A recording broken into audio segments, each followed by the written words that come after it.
starting lineup tonight for the Oaks.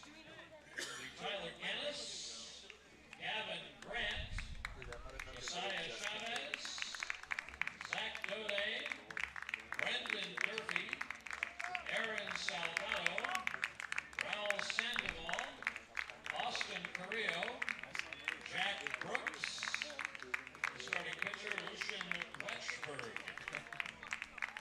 Managing the Conejo Oaks, David Solis.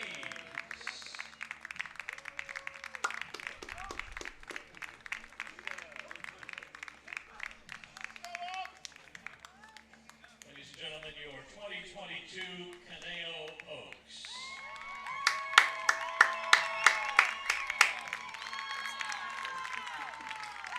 Assistant coaches for Healdsburg, Cole Brunensky, BJ Patel, and Jared Noonan. Members of the squad include Cole Brunensky, Lion Little, Blake McDonald, Austin Ehrlicher, Carson Crawford, Caden Noah, Grant Cherry, Christian Becerra, Edward Sarty, Sam Hunt, Noah Milliken, Joe Brown, Marcus Warren, Tyler Stasiowski, Morgan White, Sam Seisman, Mason Dillo, Kevin Kirby, and Caden Bugarski. The starting lineup for the Prune Packers: Jake Holcroft, Zach Boletich, Joe Kramer, Braden Runyon, Blake Burke, Sam Brown, Jared Sundstrom, Kimball Schuschler, Aladdin Brooks. Starting pitcher tonight for the Prune Packers will be number 22, Sam Stoutborough. And the head coach for the Healdsburg Prune Packers, Joey Gomes.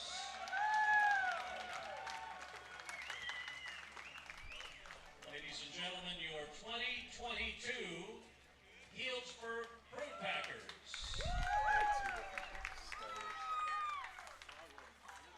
And if you would now please stand, kindly remove your caps for the playing of the national anthem.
Ladies and gentlemen, we will welcome you on into the championship game for the CCL State Championship. It's your Conejo Oaks playing once again against the Healdsburg Prune Packers, the team that beat the Oaks last night to get the ride straight to the championship. Going into that game, we were not aware that it was not going to be a true double elimination tournament, and by that we mean the Oaks, in order to be champions in a true double elimination, would have to win this ball game twice. But that's not the case scenario. It's a winner take all here, and it's a big one. Austin Gregory here alongside Sammy Holiday, Josh Mechanic joining us shortly, and it's a big one. Sammy coming off a big win against the Riptide. We expected going into that game for it to be a close one, but the Oaks, a massive 10-2 win. Both runs for the Riptide unearned. Another great performance from our starting pitcher. We've now seen it in every single game this tournament. We lost 8 strong innings. Mike Stanford, only 2 runs in 4 innings with 9 strikeouts. Tommy Brandenburg, no runs allowed earned-wise. There was 1 run allowed, but it wasn't on his fault. And then there's 7 strikeouts from him. We get the win. And Lucien Wechsberg gets his first start of the game, sorry, the summer, in the biggest stage. But what are the keys for the Oaks to take home that trophy tonight? The problem hasn't been the pitching. In the 2 wins, the pitching has been immaculate. And last night, even though it was 14 runs scored for the Prune Packers, the Oaks didn't have their quote-unquote best pitchers going that game, with the exception of Stanford being the number 2 starter, and he was great. Well, Velos ran into a little bit of trouble. We thought he got squeezed a little bit in his zone. And Wes Delatorre came up in mop-up duty, but the offense just didn't show up last night. And playing 2 today really put it on the Riptide, and we got some of the guys that needed to get going. They got going. So hopefully that transfers over to this game. Ganus down 1-2 right now, but hopefully we can put something going, get Lucien Wechsberg a lead soon. That way all the pressure's off of him. Tyler Ganus, the leadoff hitter once again. Ganus, the only guy with 2 hits against his Packers team. As he breaks there, as he's unable to hold up, he'll go down swinging to start this ball game. And game number 4, lineup number 4, 4 different variations of the lineup head coach Dave Solis has presented for this Oaks team's playoff run for this ball game. Ganus once again the leadoff hitter, but following him, Gavin Grant, who's been in the 3-hole the last 3 games, moves up to 2. Josiah Chavez, who's been cleaning things up, he'll move up to 3. Zach Daudet, who's been in the 5-hole, will move up to 4. Brendan Durfee, who's been down in the 6th spot, the 2 games he started, did not play in game 1 today. He's up to 5. AJ Salgado goes from the 2 spot, a massive 3-for-4 game as Grant grounds that one to second base for out number 2. So it's Salgado moving from 2 all the way down to 6 after going 3-for-4 this morning with his first home run of the summer. And in the bottom third of the order, Sandoval batting 7th, Carrillo down to the 8-hole, and then the man who is that second leadoff hitter, and he's been there 90% of the season, 95% of the season. Jack Brooks, the young man, rising freshman out of Oregon, will be rounding out this lineup for the Oaks. Josiah Chavez swings and misses at strike number 1. The pitcher today starter today, that is, for the Packers is Sam Stoutenborough, and he's nothing but good, as that one misses away. Stoutenborough really the ace of this Prune Packers staff. He has got a great first name, but really good stuff. A sub-2 ERA all summer. Just been really tough to hit. This lineup for the Oaks is really going to have their work cut out for them. The key today is grinding at bats. You got to really work. You can't give up any easy outs. And what I mean by that, you can't be rolling over early in the count. You really got to make it a point to grind out at bats, get that pitch count for Stoutenborough up. That way you can get into that Healdsburg bullpen. Yeah, we only got through 2 pitchers last night. Yeah, we saw good discipline in game 1 of this tournament for the Oaks against the Riptide. Only 3 strikeouts the entire ball game. And then completely opposite the next game when they face the Packers as Chavez rolls over that one foul. So as Sammy says, it's really important to work the pitch count of Stoutenborough, but also just for these guys to be able to lock in. They've never seen this pitcher unless they've faced him in high school or in college. And you just got to get locked in as soon as possible and get to this pitcher early and often. As Chavez swings and misses, and the Oaks go down in order to start this ball game. We'll be back bottom 1 when Lucien Wechsberg takes them out.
We'll welcome you back in, and it is in fact Lucien Wechsberg on the mound.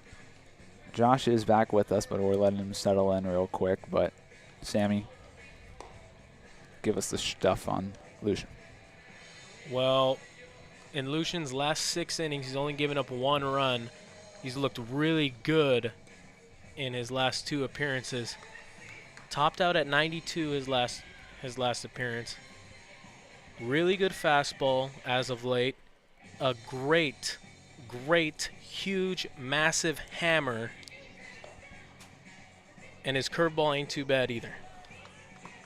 Pretty electric stuff from Wechsberg this summer. The curveball in particular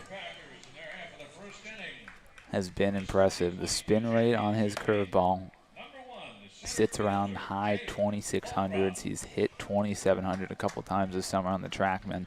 Also want to preface, for those of you who've been watching with us this weekend, you may notice our angles are slightly different. We got moved over 1 press box. We're in our own little area here, so we shouldn't have too much background noise for you guys in this game. But clarification, and it's Jake Holcroft who's going to be the first batter who Wechsberg faces. Durfee unable to squeeze that one. That one may have been a strike if Durfee's able to catch that one. Brendan Durfee, the catching partner for Wechsberg in this game. The defense around the horn. First base is Salgado. Second is Brooks. Short is Grant. And third is Daudet. And it's the same outfield as well, left to right.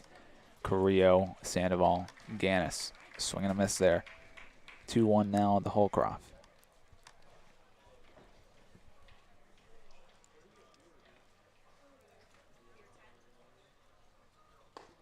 And there's that curveball, 2-2 now. Lucien's average spin rate is well over the major league average on his curveball. So that one just misses up. Count runs full. The Holcroft. Good turnout here tonight. Fans from both sides. We appreciate all the Oaks fans who are able to make the drive up. We know it's not an easy one. That one shot out to the left center field gap, and that's going to split Carrillo and Sandoval. It's going to be the leadoff extra base hit for Holcroft.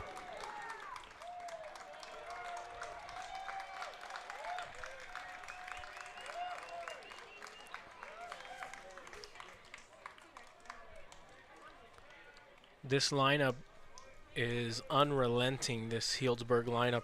So many good hitters in this lineup. There's not really a hole. Holcroft been one of the best leadoff hitters in the CCL, an average well over 300. He's got 6 home runs on the summer.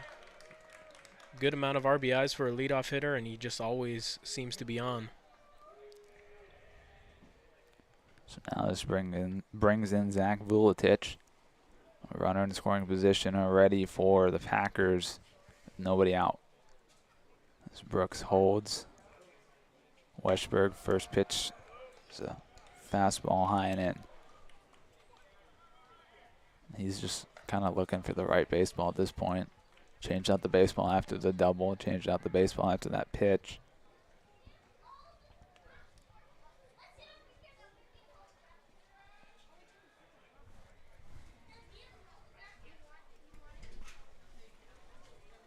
Wechsberg delivers, misses up with the fastball, 2-0 now.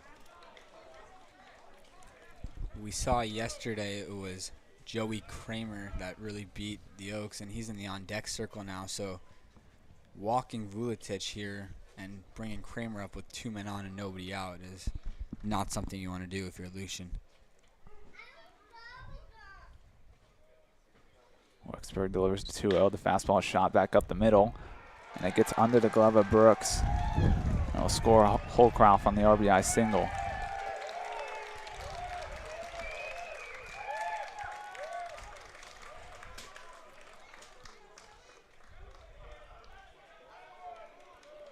Quick start for the Prune Packers. They put up a run in the first yesterday as well. 2 pretty hard hit baseballs to start off the night for Luce. Brings up the dangerous bat of Joey Kramer.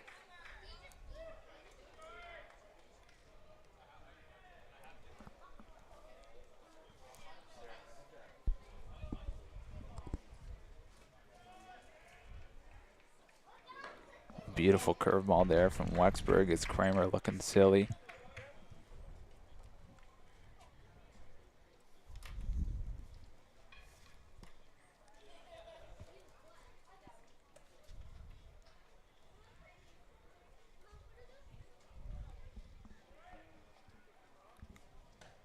Fastball misses on the outside part of the plate.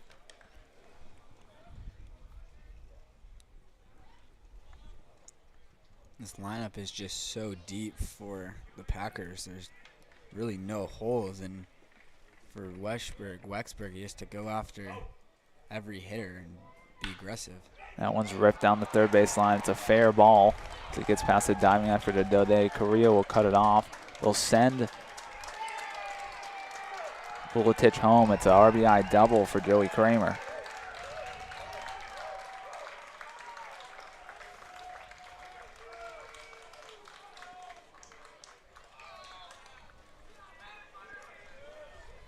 You couldn't script a better start if you're the Packers. A 1-2-3 first, and then 3 batters, 2 runs coming in already.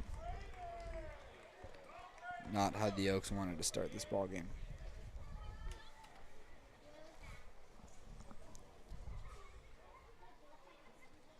So now bring in Braden Runyon.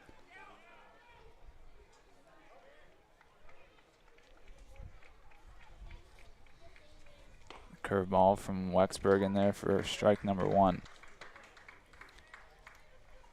It's just so tough when every single one of these hitters mashes these pitches. So for Wechsberg, he wants to be careful and pitch around these guys, but doesn't want to walk them too. He wants to be aggressive. That one swung and a miss, and it eats up Durfee. Gets to the backstop. Allows Kramer to go to third.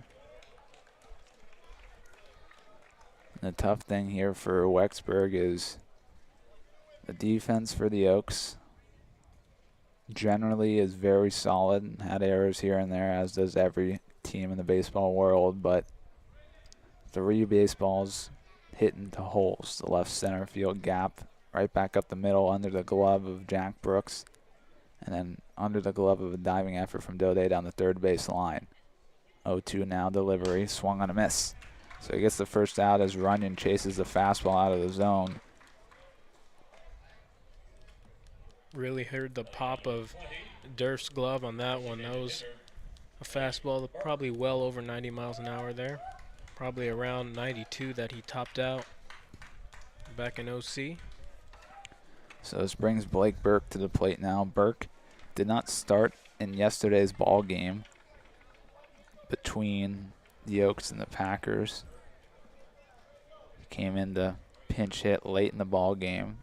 Ended up flying out to Sandoval in center. Yes, he did. He's unable to hold up his swing there.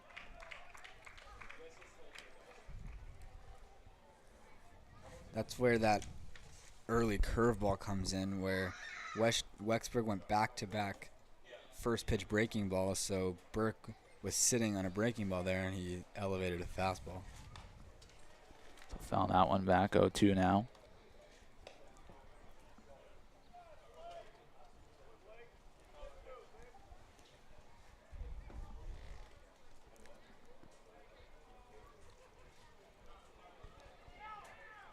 Burke is a very tough guy to strike out. Just 15 strikeouts this summer. That one misses up and away. Infield for the Oaks is on the grass. Usually you wouldn't see the infield come in the first inning, but this is the championship game. Every run matters, and already down 2. The Oaks can't afford to let a third run across the plate here. 1-2 now to Burke. One just misses off the plate. Good location there for Wechsberg. We know we like to talk about the strike zone here and there. Tonight it's going to be a little hard for us to see the strike zone with the angle we're at.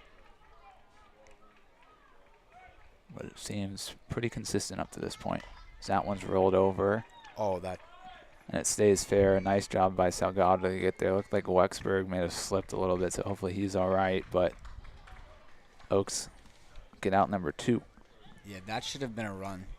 Huge, huge. That ball took a huge bounce, and I'm surprised, really surprised that Kramer is still standing on third. Yeah, Oaks are very lucky. I don't know if that was a poor read by Kramer or a poor read by Coach Gomes over there at third, but either way, that's out number 2. One of them must have thought that ball was going foul. And that situation's no third base coach. That's on the runner. And I get it. You see downward angle with the infield and you expect to stay put, but on a ball that's hit directly into the ground like that, it should be off. This brings the big lefty Sam Brown to plate now, the first baseman for the Packers. A play like that really puts the pressure on the defense if the runner is going there. Yep. I don't even think they attempt to get him at the plate, honestly. I think he would have been that safe. That ball was hit that high and that softly. Yeah, I think Salgado would have just gone to first anyway. But either way, no run comes in to score on that play. 1-1 the count now to Brown. Wechsberg delivers. He goes breaking ball, misses away.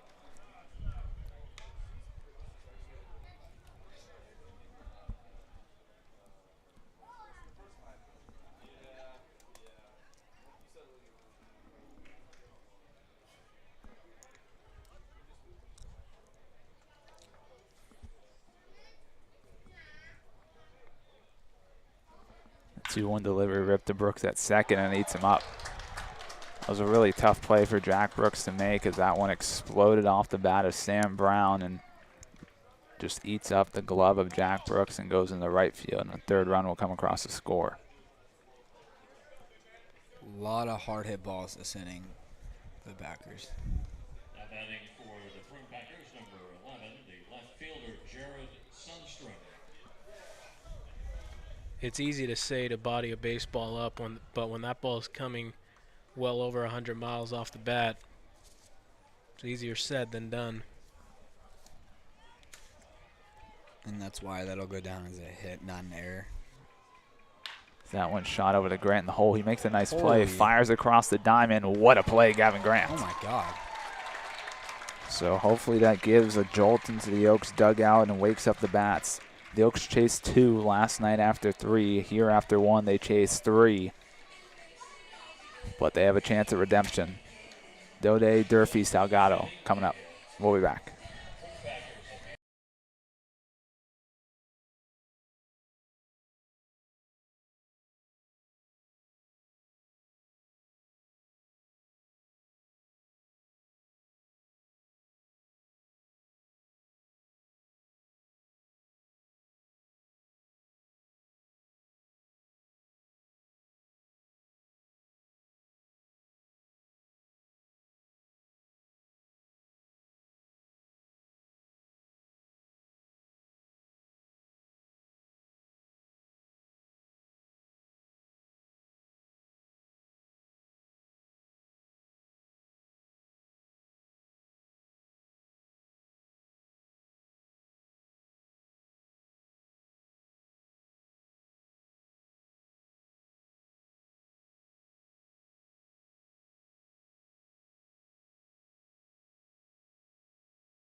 Welcome you back in. Top two now. It's the RBI leader, one of the top hitters for the Oaks, Zach Daudet, who looks to start things off for the Oaks offense here in the top of the second.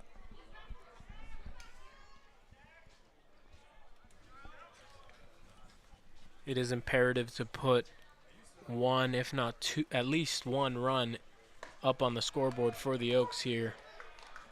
You can't afford to get down on yourselves. 3 runs scoring for the Prune Packers. You gotta stop their momentum by putting up at least one here.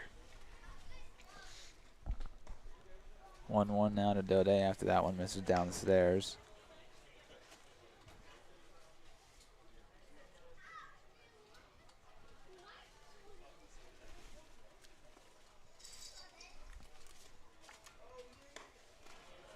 One, two now to Daudet as he takes the fastball on the outside part of the plate.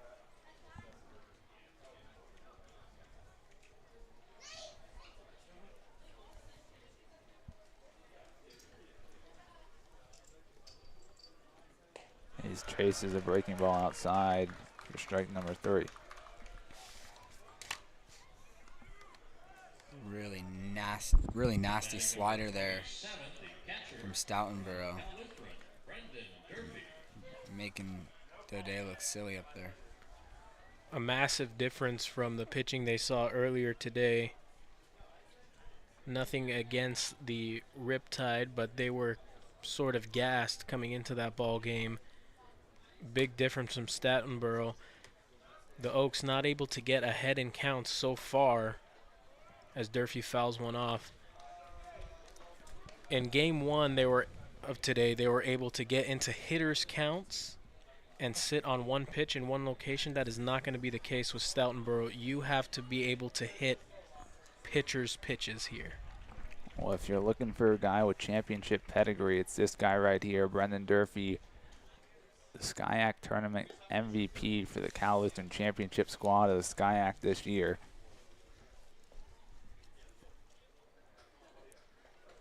One to him now.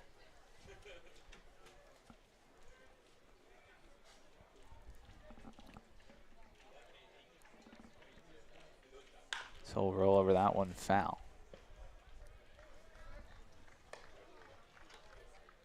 Wind blowing very hard right now from right to left.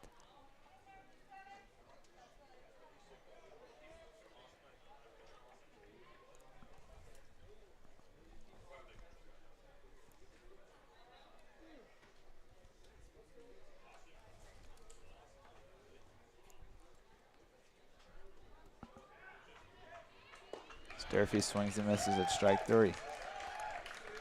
It's 4 strikeouts through 5 batters are ready for Stoutenborough. He's got the slider, the changeup, fastball, all working tonight. Bring AJ Salgado to the plate now. Salgado 3 for 4 with 2 RBIs in game number 1 of today. put his first home run over the wall of the summer. Highly anticipated that home run was. So take strike one.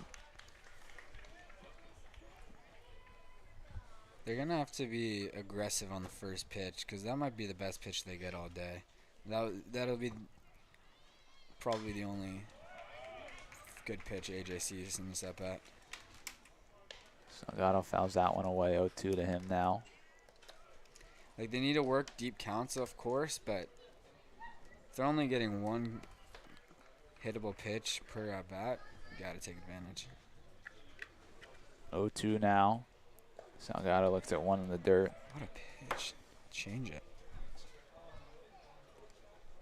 Stoutenborough's almost tumbled off the back of the mound there.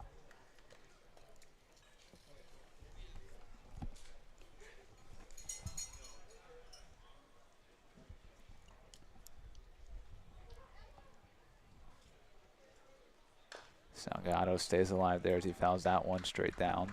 Good win. It was a pitcher's pitch there, that 1-2 changeup from Stoutenborough looking for the chase. And he gets the chase there from Salgado, but he's able to just get a piece of it and stay alive.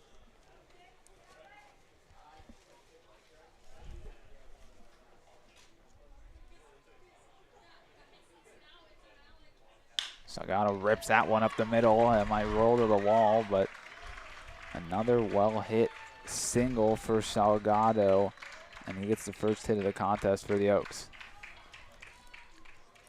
Really good piece of hitting right there from AJ. A really quality at-bat, fouling off a couple pitches and getting a pitch he can handle and shooting it right up the middle. Ball was hit really hard, and Runyon out and right got a really good read on it, was able to cut it off, making sure it doesn't get to the wall. So now brings Raul Sandoval to the plate. He also has a homer in this tournament. He takes ball one low and away. Sandoval almost put two out against the Riptide to start this tournament for the Oaks. Put one over the wall early on in the contest in the second inning, and then he turned on one and hit even further, but it just hooked foul. So take strike one at the top part of the zone.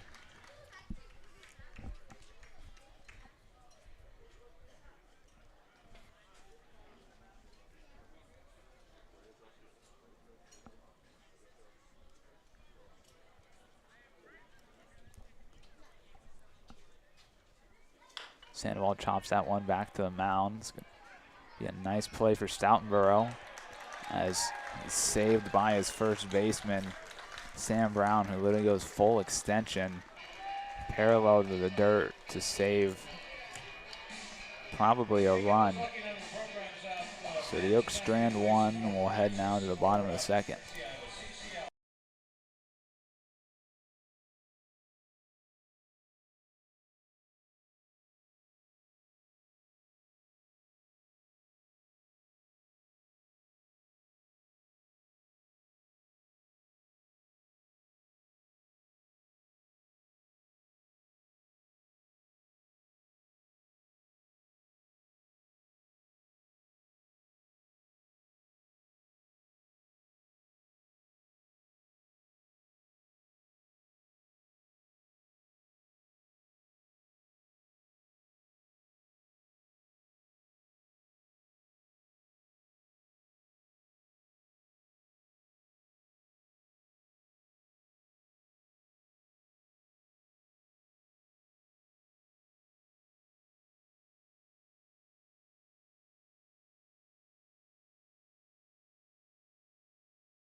Kimball Schuessler steps in now.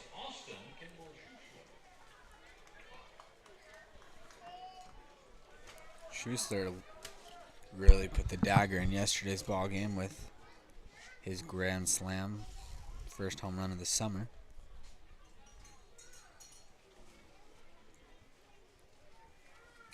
Wechsberg gets the first pitch breaking ball in there for strike one.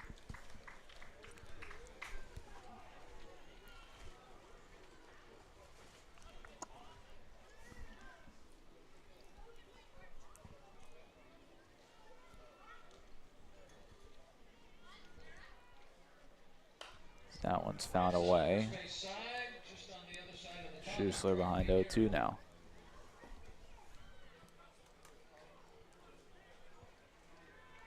Roos just has to continue to be aggressive early in the count and get ahead of hitters.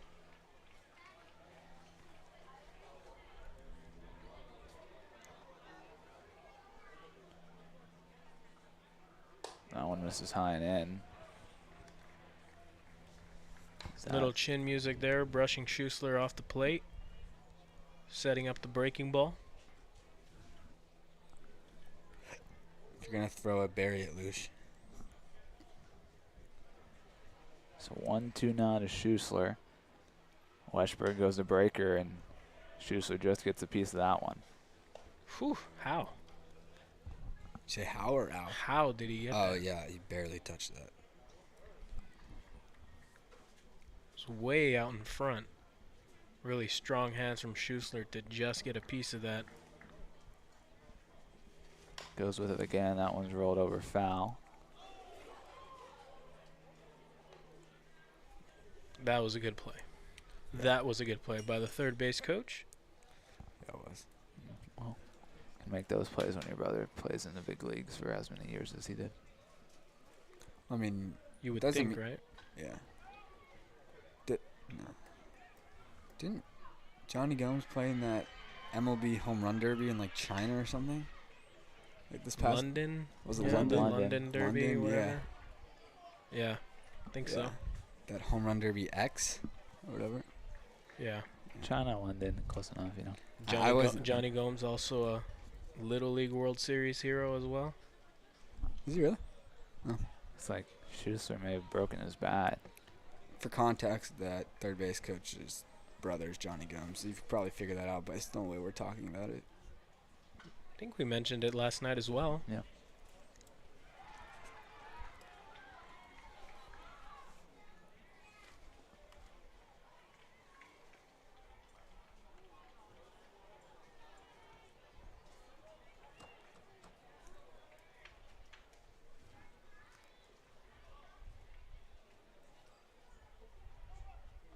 Wechsberg delivers the 1-2 again. Fastball misses away.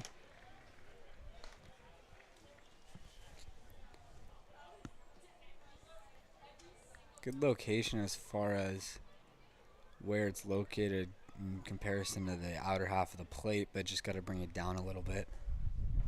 The 2-2 looper gets him looking. Frozen there. Schuessler was ready to accept the hit by pitch and then watch the curveball drop into the strike zone. This now brings Aladdin Brooks to the plate. He came in to pinch hit last night as well. Actually came in defensively after Blake McDonald pinch hit for Carson Crawford. And then Brooks went 1 for 2 last night.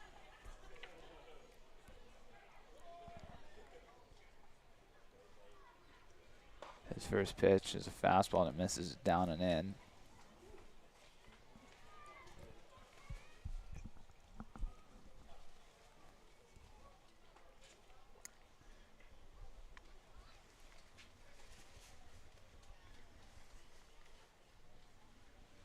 Wechsberg delivers.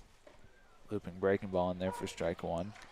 Usually in the CCL, we don't really talk about getting a 9-hitter before the top of the lineup comes up because there's not too much of a difference, but you got to get this guy. Aladdin Brooks, a 130 hitter. And rolled over foul. Yeah, Aladdin Brooks hitting 129 this year, 9 for 70, and of course this top of the lineup is as dangerous as it gets, so definitely have to get this guy here.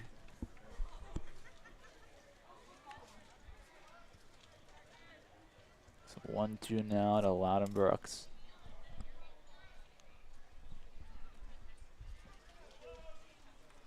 Brooks and Crawford both elite defensively.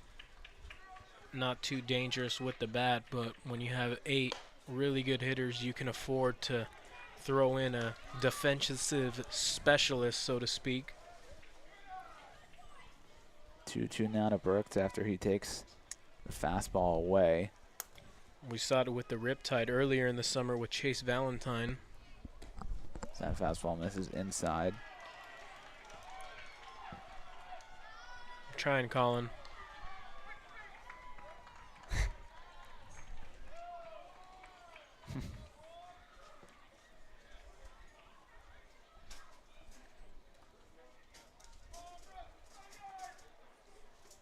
3-2 now. Wechsberg delivers. Check swing back to Wechsberg. He'll take it easily for out number 2. Great start to the inning for Wechsberg. Strikeout and a check swing roundout back to the box. And now we're at the very dangerous top of the lineup. So Jake Holcroft steps in now. He started at the bottom of the first with a double. He'll take the first pitch down below the zone.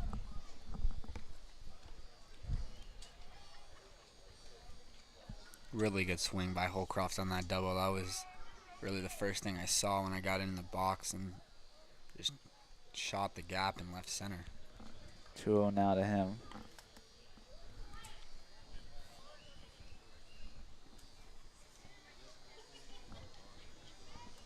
Hey, Colin. I miss you. That one's strike one. Need you fired up wherever you're watching from. Scream at that TV for me. We can't hear you cheering, Colin. We needed you to speak up. 3-1 now. Colin, if you want to be a special guest in the broadcast, you can just call Sammy. We'll put you on speaker.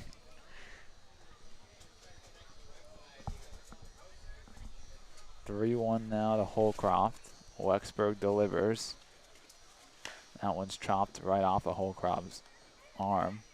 A little late foul signal there, but the count runs full now.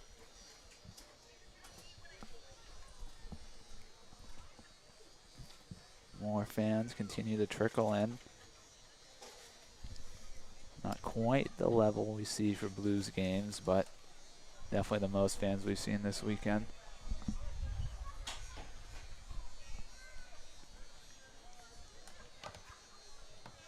That one misses up. Holcroft works a walk. Now bring Vuletich to the plate. He had an RBI single back up the middle. Holcroft is a dangerous guy when he's on the base paths. 18 for 21 on stolen bases this summer.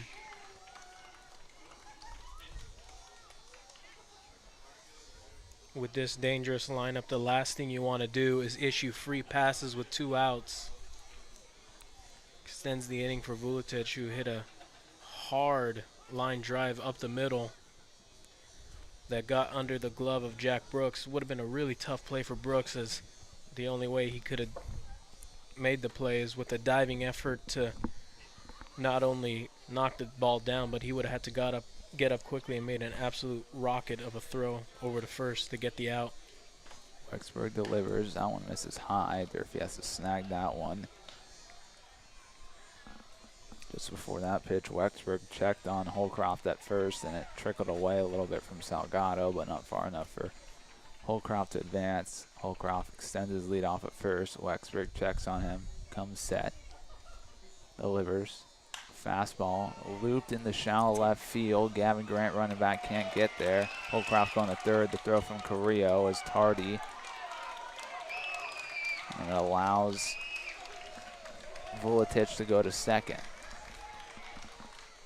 All right, so first decision here for Coach Solis.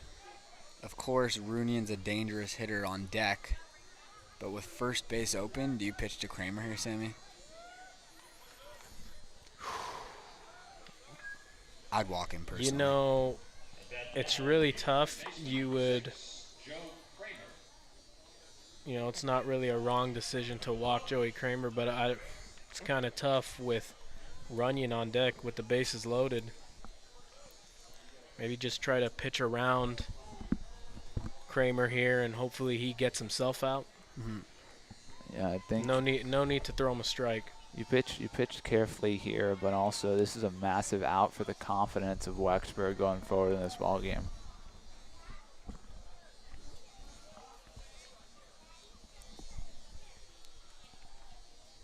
First pitch, the looping curveball, shot to left.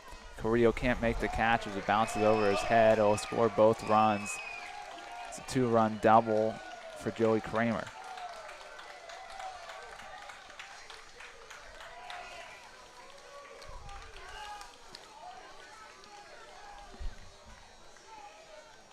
Kind of shows you how Wechsberg's feeling about his pitches tonight, as with first base occupied, he goes first pitch breaking ball to Kramer and ends up hanging it right over the plate, and Kramer just turns on it.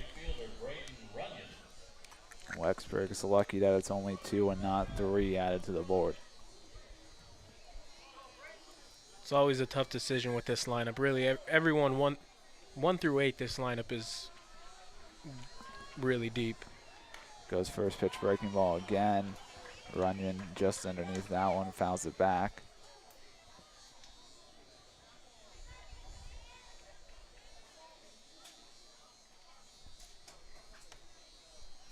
Wechsberg struck Runyon out on 3 pitches in his last at-bat. Now Kramer has 2 doubles off of him. That one misses up.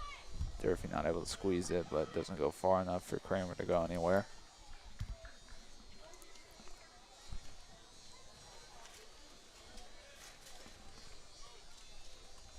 And already Mo Vega has begun to get loose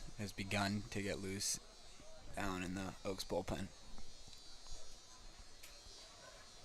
He's just playing catch right now, hasn't started pitching, but that one's laced to left field, and will be past Carrillo up against the wall. Carrillo will fire it in the second, but it's an RBI double for Braden Runyon, extends the lead to 6.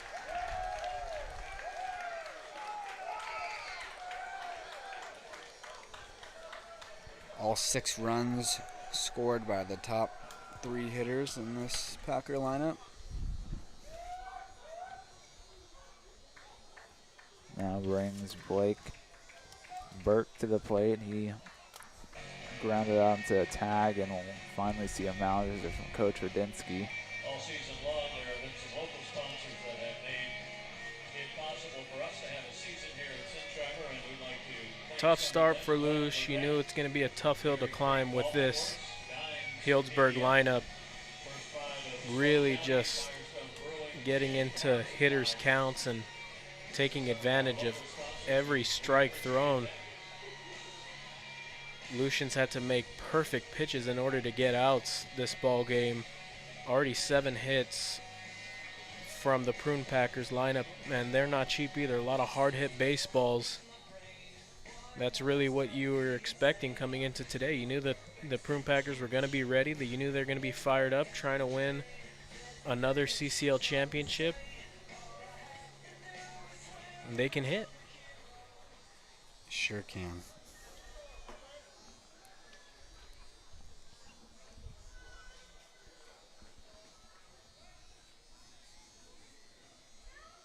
Swung on a miss from Burke, first pitch fastball. First time that Wechsberg's gone first pitch fastball in a few at-bats. That's why Burke's so far ahead of that one.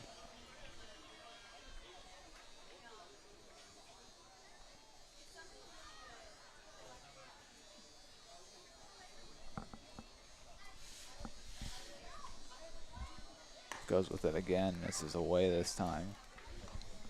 The pitch count for Wechsberg just continues to climb. He threw 23 in the first, and in the second he's thrown 28. So he's up over 50 pitches already.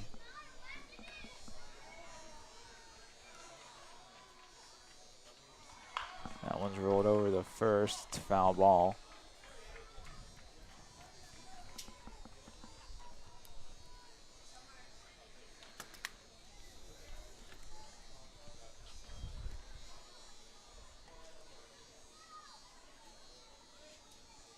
Seven hits already in the second inning for the Packers. This inning started with nobody on, 2 outs. Just top of the lineup here is relentless. 1-2 now to Burke. That one broken bat back up the middle, and it still gets through.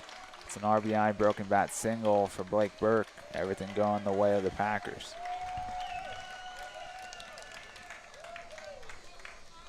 Really nothing you can do right now if you're the Oaks. Everything you're throwing up there, Luce really throwing his best stuff and just getting hit. Just can't get it past these guys. Very talented lineup. 1 through 4 is probably some of the best you'll ever see in the CCL. That's going to be it for Lucien Wechsberg, as Coach Dave Solis is going to go to the bullpen to get Massimo Vega. We'll be back once Vega's ready.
So we welcome you back in. Sam Brown will be the first batter that Massimo Vega faces. Hopefully the only batter Vega faces here in the second. So first pitch fastball just misses in. Maybe down.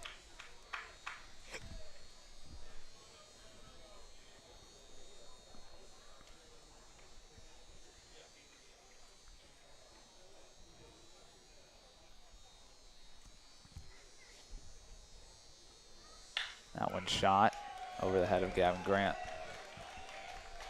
Gav gave that one an effort, but that one was well over his head.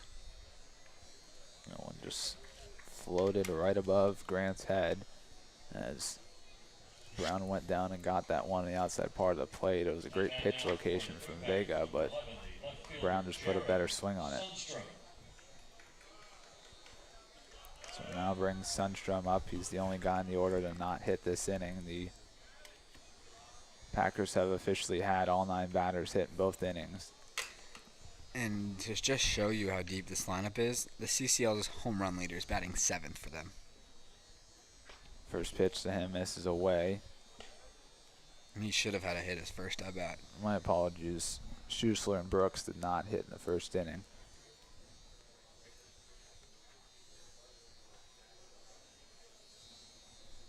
So Sundstrom just the last guy in the order to hit this inning. But as Josh said, home run leader in the CCL is batting 7th in this lineup. Vega spikes that one. Durfee scoops it though.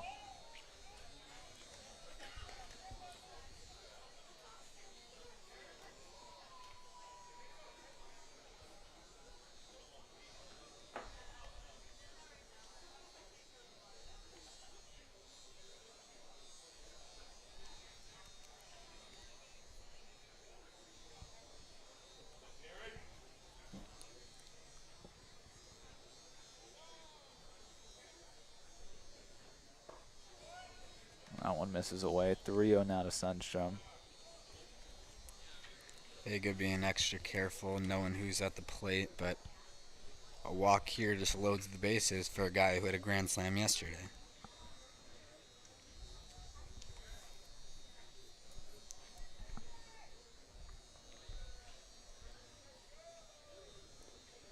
It's a 4-pitch walk to Sundstrom.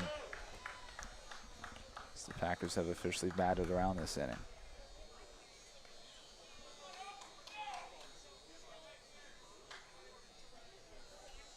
Batting now, number 8, the catcher, Kendall Schussler.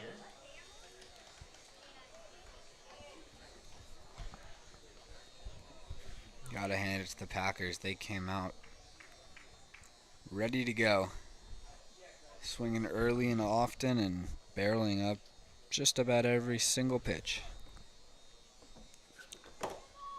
Coming into this ballgame, we were very confident in Wechsberg because he's looked great lately, and he didn't even look bad. His lineup just mashes. First pitch to Schussler is away for ball 1, as Vega has only thrown 1 strike since coming in, and that was the Sam Brown single.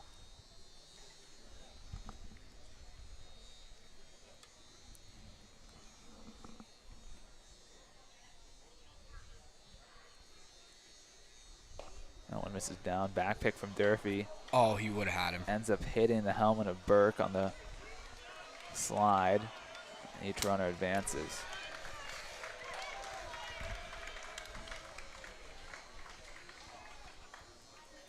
Daudet not covering the bag right away, not expecting the back pick attempt from Durfee. Durfee had to double clutch, and it ends up hitting the helmet of Brown. But I understand why Durfee tried to make that play. It was already a 7-run ball game. Just unfortunate that just got a piece of the runner. As they're doing some landscaping over there at third base, trying to even out the dirt.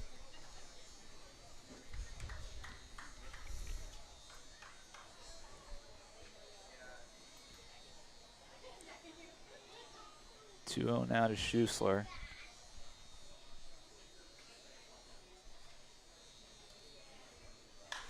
That one shot to right field.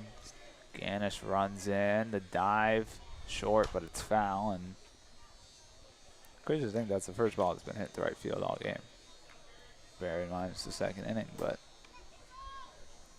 for how many balls that the Packers have put in play, none have gone that way to Ganus tonight.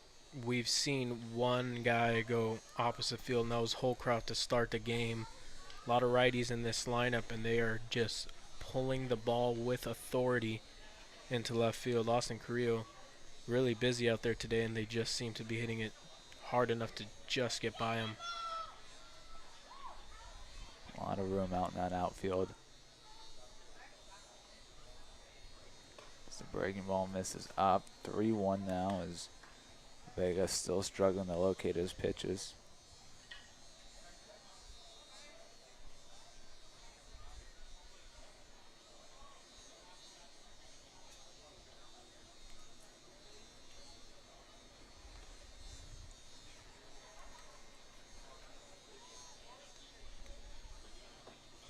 That one misses as well. So Vega walks another, bases loaded once again. Aladdin Brooks steps in.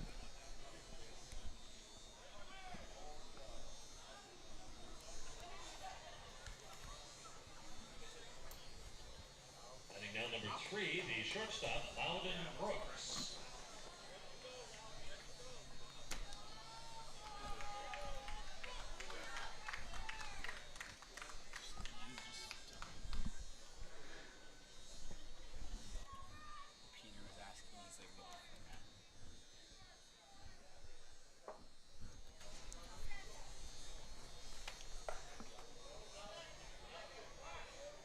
Let's see if they said he held up there. Brooks unable to hold up his sword on strike one.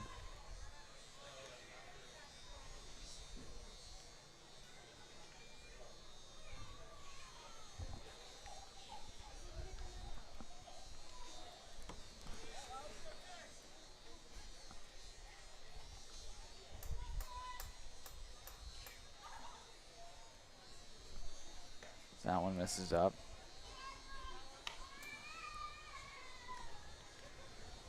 Just a nightmare inning right now. 5 runs across the plate to score. Seems like the bases loaded have been loaded the entire time. This inning lasting longer than a piece of Bubblicious Gum's flavor.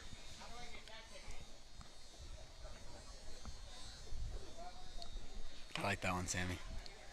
1-2 now to Brooks. About an hour into this ball game, a late start because of the introductions and everything. But we're yet to finish 2 innings. First pitch was around 6:07 or so. Probably, I didn't. Yeah, Didn't happen to look that's at the exactly watch. what, because I was walking in at 6:07. That one just misses away. 2-2 now to Brooks.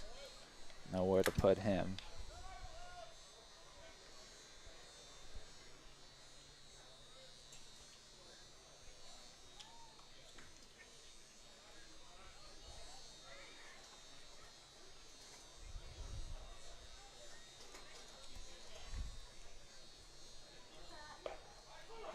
Goes down looking.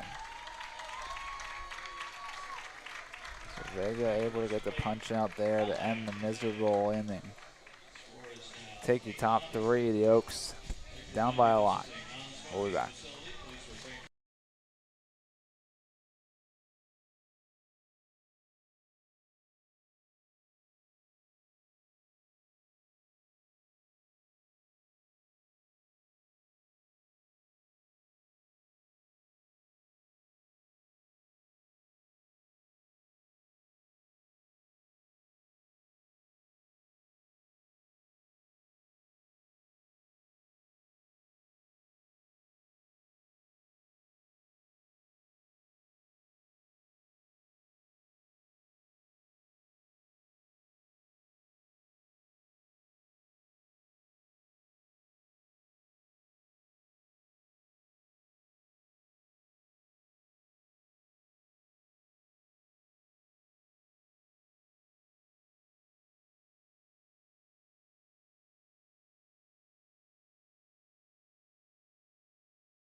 Welcome you in now, top 3.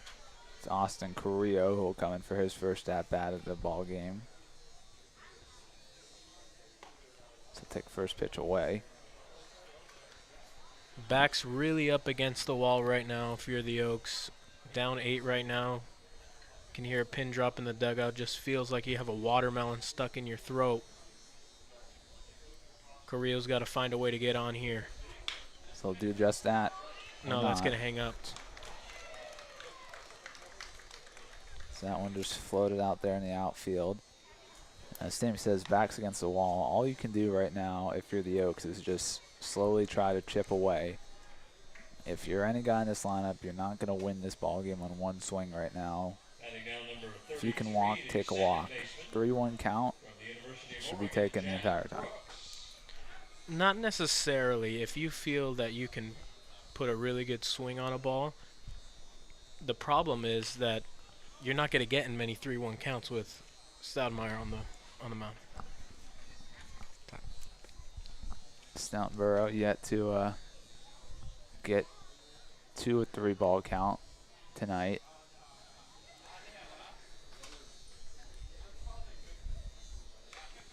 Brooksy fouls another one. I believe I absolutely butchered that name, Stoutenborough. Oh, that's all right. Fix it up. Sorry about that, bud. Not locked in right now. It's kind of hard to be. Yeah, it's rough. Yeah. I need a macchiato ASAP.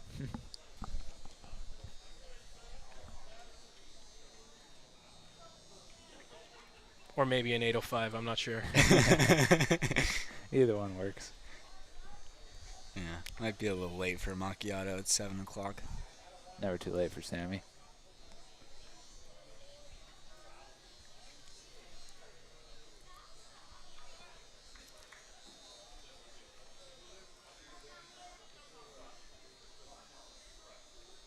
As Brooksy drives that one to right field, but that one will drift and drift and drift. But with this win, it just keeps drifted a little bit, but it just kept in the ballpark because of the wind as Runyon's able to settle under it. Brooksy really got a hold of that one. Ganus steps in now for the second time today. He struck out to begin this ball game.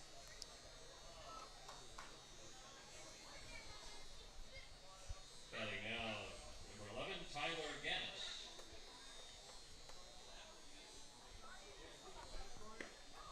First pitch to Ganus is on the outside part of the plate for strike one.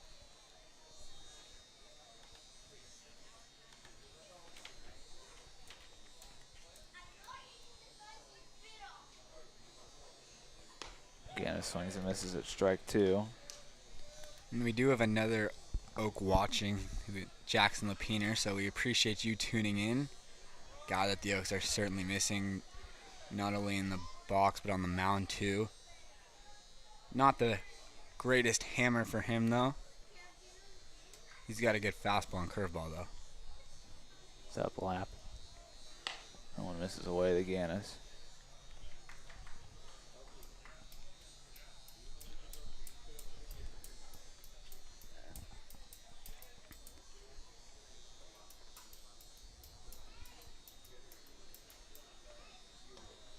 That's Ganus just paint goes right on there. looking. Stoutenborough knew it too. He was walking off the mound as soon as he threw that baseball. Really dominant stuff we've seen right now. Probably one of the best pitchers we've seen this summer. Right up there with Osman and Maloney. Take you bottom third. We'll be back.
We'll welcome you back now as it's for the third time in third innings. Jake Holcroft stepping to the plate.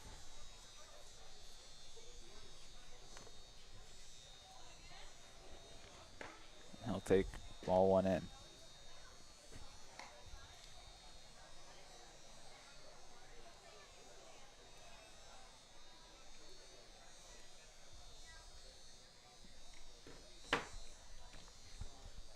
Holcroft swings and misses.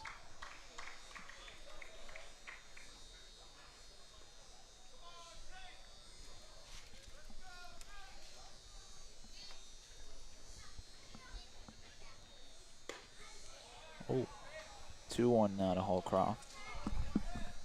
Seems that one just missed inside. Need that one. I need that call. That's a game-changing call. I need that call desperately. Holcroft fouls that one away. Yeah, that was a good spot from Mel. It was a really good spot. Yeah, that was good location. Just missed in.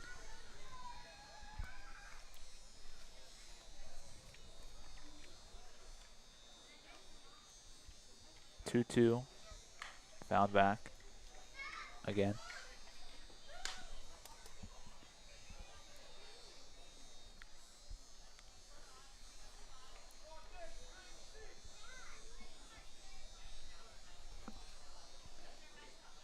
That one's rolled over to Brooks at second.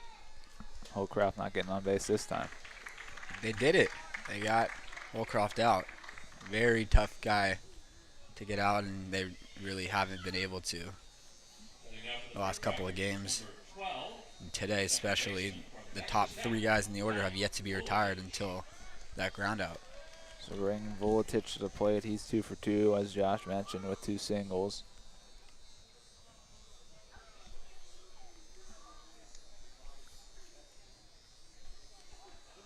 First pitch from Vega is in there for strike 1. And when Vega doesn't have runners on base, he's a very tough pitcher to face because he has that pause that makes it so deceptive to know exactly what the delivery, what the pitch is, as he'll get back-to-back outs to start this inning as Jack Brooks settles under that one. So how about that? First 2 guys retired in order after they both get on base and score first 2 times through the order.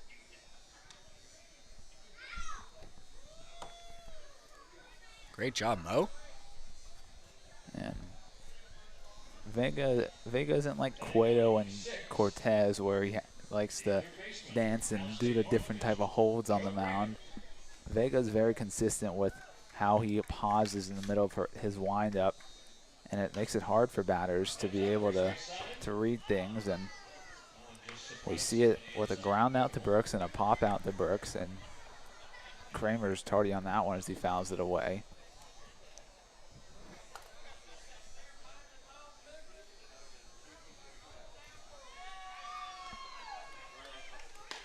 He's tardy on that one as he misses it completely. This delivery from Vega, it has the pause, then it has that small kick, then the pitch. Can really get deceptive for a hitter facing him for the first time, as really throws off the timing. 0-2. Tipped in the glove. There they go, 1, Yes. 2, 3. It's a Go, turn Mo. of the page. Vega, great job there to use the deceptiveness of his leg kick. Will take you top 4. It's been a pleasure this summer. I'm going to officially pass things off to Sammy Holiday to take things over 4, 5, 6. We'll be back at the top of the 4th. It's Grant, Chavez, and Daudet due up to do some damage. We'll be back.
And we're back. Top of the fourth. Ball game not going our way right now, but first bright spot of the day, Massimo Vega getting this very feared top of the lineup to go 1, 2, 3. Very impressive stuff here from Mo. Gavin Grant in the dish right now. He's 0 for 1 today.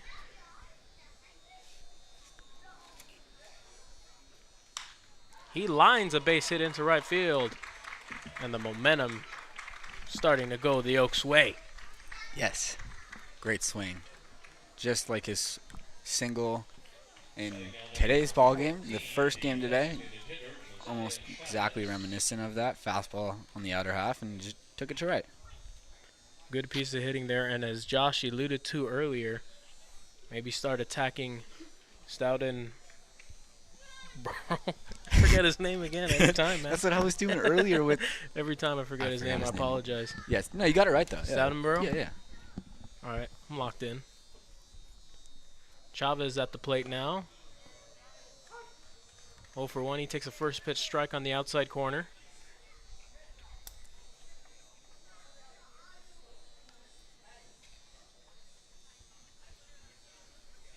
Grant, not a big lead at first. I doubt we'll see him stealing in an 8-run ball game.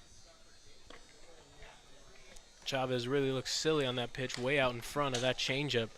Really nasty stuff from Stoughtonborough. And with the shadows right now, you got shadows covering the entire mound and all through that patch of grass that leads up right to the dirt in front of the batter's box. Heads up right behind us. So that ball, you really see that ball late. Speaking of kids, you can get your picture taken with that great big trophy. Weird starting time today, 6 o'clock. Not really weird. That's about when they started out all the regular season ball games.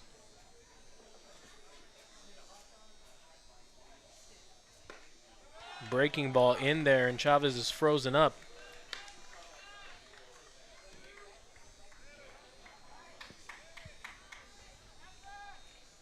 Six strikeouts on the day for Stoughtonborough.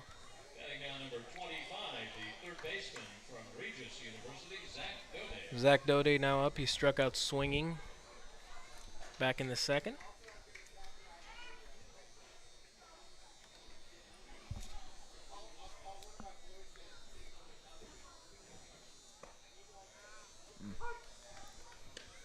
The task is daunting right now, down 8, but get a rally going, get a couple hits together. You never know what can happen. Yeah. The best time to go down 8 runs is in the first couple innings. So still got, at this point now, 6 innings to work with, 18 outs, 17 outs.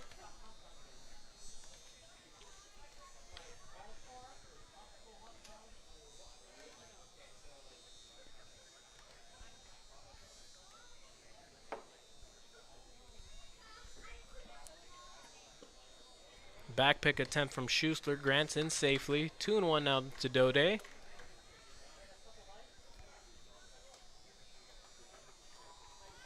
Outfield playing straight away in traditional spots, as is the infield.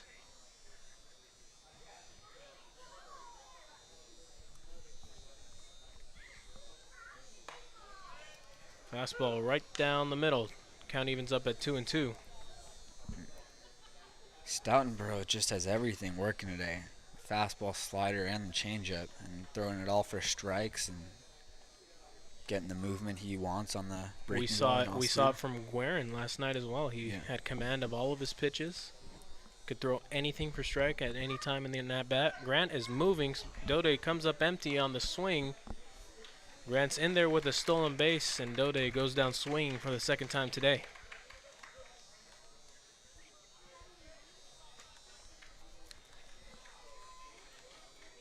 And that's already 7 strikeouts for Stoughtonborough. It'll be up to Brendan Durfee to keep this inning alive.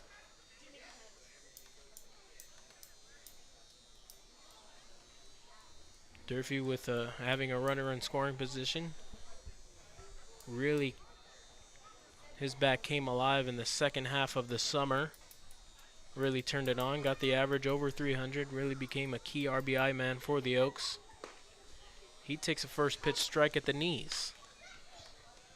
I mean, Josh, you say 7 strikeouts already. It's so crazy to think that at the end of 4 innings last night for Mike Stanford, 9 strikeouts, and the ball game was completely the opposite. 2 runs in the favor of the other team. Durfee swings at a breaking ball in the dirt. Really deceptive stuff. Brendan Durfee, really good discipline at the plate. That'll give you an idea of just how nasty Stoutenborough is on the mound today. Yep. Just getting everybody. That's another changeup. Durfee rarely looks foolish up there. He's getting the lefties with the changeup and the righties with the slider. Chopper over to second base. An easy play there, and that'll end the inning. Grant is stranded at second. Oaks still looking for their first run at the end of 3.5. 8-0 Healdsburg. Yeah, it's just a reminder, we'll let you know one last.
We are back in the bottom of the 4th.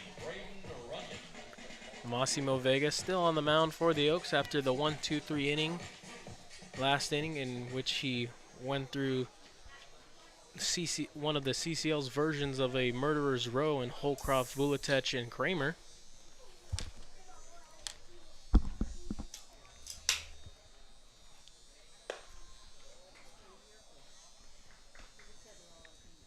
First pitch to Runyon misses for ball 1.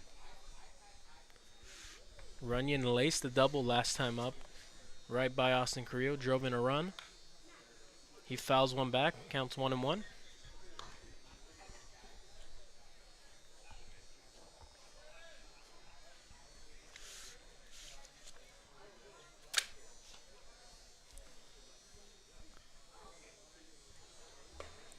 Breaking ball misses high from Vega, 2-1 now.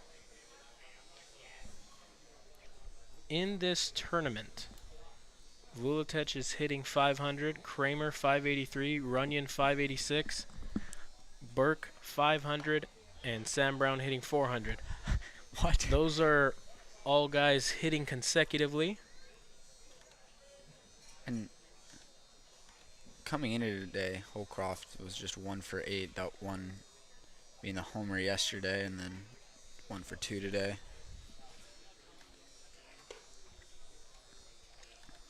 Count runs full, 3-2.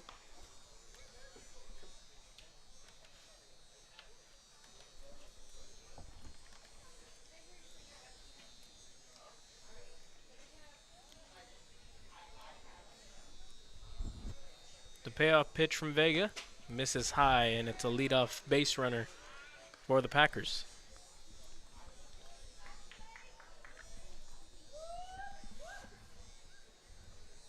Heading out number 20, the designated hitter, Blake Burke. That'll bring up Blake Burke. He's 1 for 2 today with an RBI. Burke out of the University of Tennessee. A lot of top-class Division I schools on this team. Burke comes up empty on the first pitch. He's down 0-1. Scoreboard marks that a ball here at Sinsheimer Park. Need to lock in. Sorry, the scoreboard operator messed up, you said? First time that's happened. Burke fouls that one back. He's down 0-2 now. No, I can tell you that would not happen at Sparky Anderson Field. It happened a couple times. Yeah, but it wasn't the scoreboard J-Dub was fault. falling asleep a little bit, but he's also the PA announcer. Yeah, he's multitasking. He's multitasking. No excuses over here. Just always on the Just not locked in. not ideal. Just not locked in. 0-2 from Vega. Burke stays alive, fouls it back. Also scared a woman in the crowd. Back turn to the field. She had her back turned and forgot there was a net.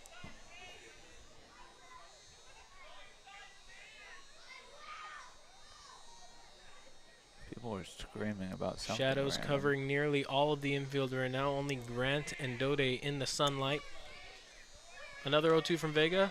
High fastball blown by Burke.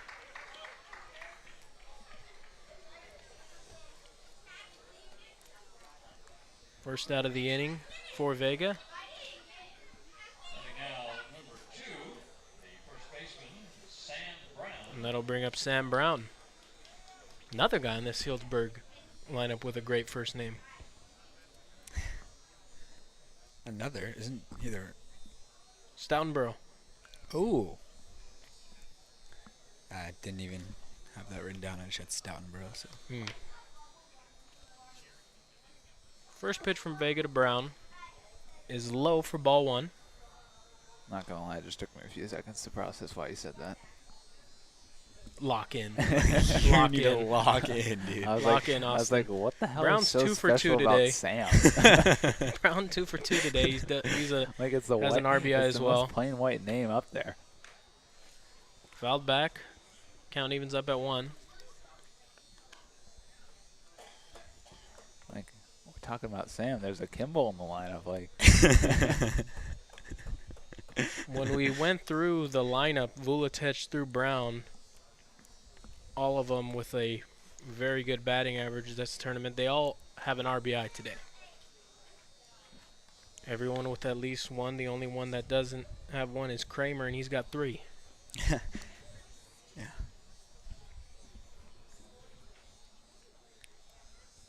That dude just mashes pitching. The 2-1 from Vega. Right at AJ Salgado, eats him up. He steps on the bag for 1. The throw and the tag not in time. Great play by AJ. A hard hit baseball from Brown, and that ball really got in on AJ Salgado right in his kitchen. Bodied it up, did a great job of that, gotten out. Not quick enough to make the play over to second. Would have been a remarkable play to get the double play there. It'll go down as 3 unassisted. And it'll bring up Sundstrom. Sundstrom in a bit of a slump right now. When we were going over this Healdsburg lineup before last night, this is a guy we had circled as someone who might provide some fireworks, and he hits a bloop single into center field. Sandoval coming up. He's not going to make a throw, and Runyon scores. 9-0 Healdsburg.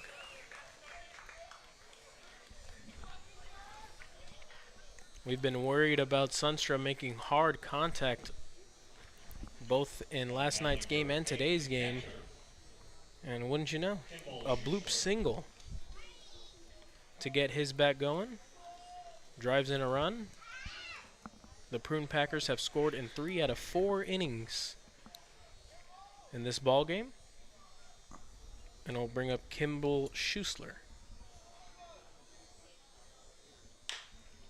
He rolls over to Gavin Grant over at short. Grant gathers, throws in the dirt, and a nice pick by A.J. Salgado to end the inning. Vega, through another inning of work, gives up a run on the bloop single from Sundstrom. At the end of 4, the Oaks chasing 9. We'll be back.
We are back for the top of the 5th. A.J. Salgado leading off the 5th inning for the Oaks.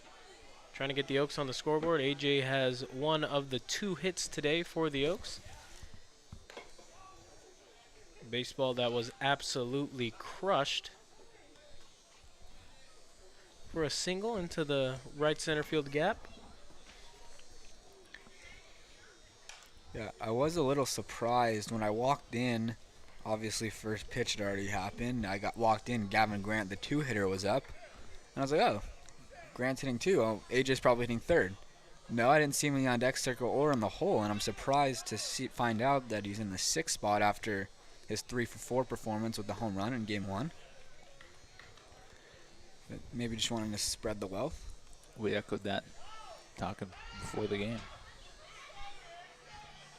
The 1-1 pitch from to Salgado is in the dirt, and he goes after it. Another nasty breaking ball from Stoudenborough. Goes with a fastball on 1-2, and it misses away for ball 2. Counts now at 2-2. Crowd going crazy right behind the Healdsburg dugout. Oh, they're trying to start the wave. A painted fastball on the outside corner. Salgado disagrees with the call, but he's really been seeing it all year. A wider strike zone on the outside corner. And he goes down looking for the first out of the inning.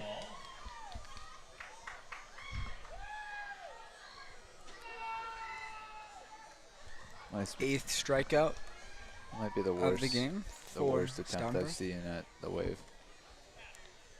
Well, this ballpark, you're not going to see a great wave. Yeah.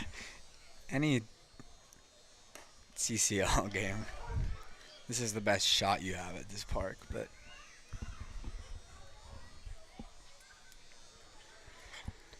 Raul Sandoval now at the dish. He's quickly down in the hole 0-2. and they're also only going to get a wave for half the crowd. The Oaks fans aren't going to do a wave right now. Probably not. Because I'm sure they have some feel. I'd hope so. The 0-2 from Stoudenborough. Nice swing. Lined up the middle, but Stoudenborough makes a leaping effort to take away a hit from Sandoval. Goodness, he's just oozing with confidence right now. Wow. Sheesh. Sheesh, yeah. Did you see his reaction to that too? He was feeling himself. Yeah, I saw he that. was.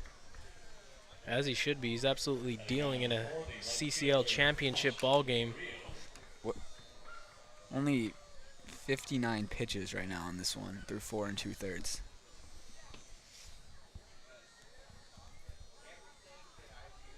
Austin Carrillo up. Be up to him to extend this inning. Stoutenborough misses low for ball 1. Korea nearly had a hit his last time up, line drive to center field, but it was caught out there by Holcroft. Ball just hung up just enough for Holcroft to make the play. A breaking ball. Stoutenborough thought it was a strike, but it's ruled the ball. 2-0 now.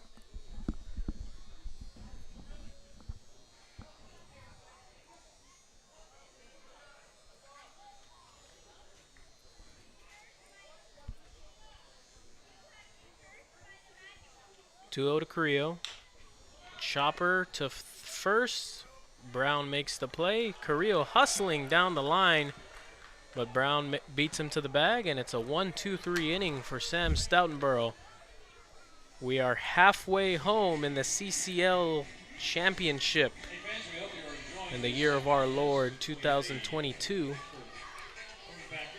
The Prune Packers have a stranglehold on this ball game, 9-0. We'll be back for the bottom of the 5th.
We are back for the bottom of the 5th.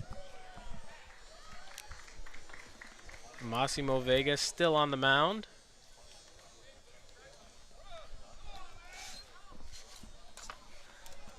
Aladdin Brooks up at the plate. 1-1 count. Brooks 1 for 6 this tournament. Not the strongest hitter in this Healdsburg lineup. More known for his defensive wizardry at shortstop. Him and Crawford splitting time at short, both excellent defensively. Pretty solid first run through this lineup from Vega. Only the 1 run allowed. And the 1-2-3 of the top of the order in his first complete inning in the 3rd.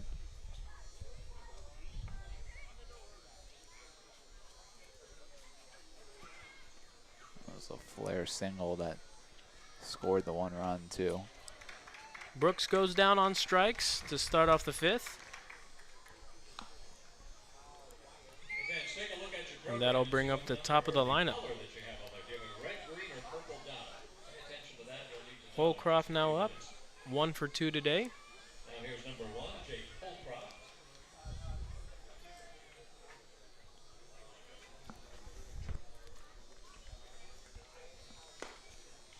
Swings and misses at strike 1. Holcroft led off the ball game with a double. He came around to score, also scored in the 2nd inning as well. Count to him is now 1-1.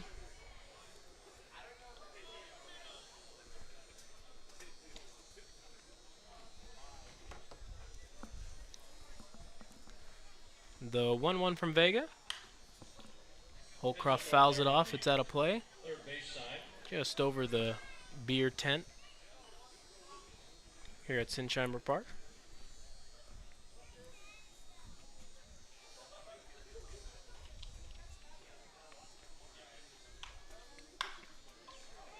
Base hit up the middle from Holcroft.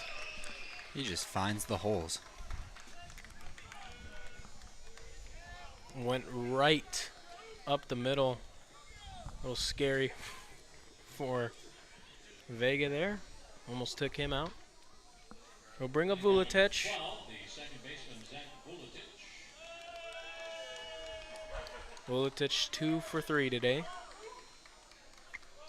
Came around to score twice in the first 2 innings.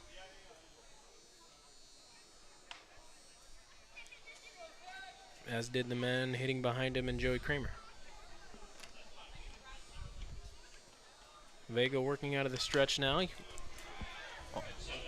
Foul ball right above our heads. We'll go to the playground area behind us here. That's the closest the ball has ever come to the press box. I think Zach from the Blues broadcast said that a intern working the scoreboard this year made a barehanded play. Really? The ball hit right back into the press box. No way. Yeah, I would have loved to see that. Well, we were talking about it in between innings. Andrew Lucas has started throwing. Lucas hasn't been used this tournament. Oaks haven't really played a close ball game, as the first game against the Riptide was a 8-2 win. And the blowout last night, blowout in game 1 today, and then, well, another blowout here, 9-0. Just want to get Lucas work. Well, he's deserved to pitch during the playoffs here. Sure does. As Vuletic pops one up, Grant going a long way, and he'll make the catch. He'll make the catch in left field. In shallow left, Carrillo playing really deep, as this lineup has just been peppering the wall today. Second time that Vega has set Vuletic down. Here's number 6, the third baseman, Joe Kramer. And it is now Joey Kramer, the CCL's leading hitter, both for average and runs batted in. And second in home runs. Literally does it all. Almost a Triple Crown winner if it wasn't for his teammate Sundstrom. He hits a base hit up the middle. And it's 2 on with 2 out for Runyon. If the CCL added the playoff statistics the regular season, remarkably, Joey Kramer's average would have risen this tournament, and it would have shot up remarkably, actually. He's 3 for 4 today, hitting .615 on this tournament. Same. You're hitting .615? Yep. Here comes Lucas. Yeah. Solis, Coach Dave coming out to get Vega. It looks like it will be Andrew Lucas. For still talking. We rarely see Coach Solis come out to the mound and not bring the hook with him. He's talking with Vega, probably just giving Lucas as much time as possible. Home plate umpire coming up to break up this conference.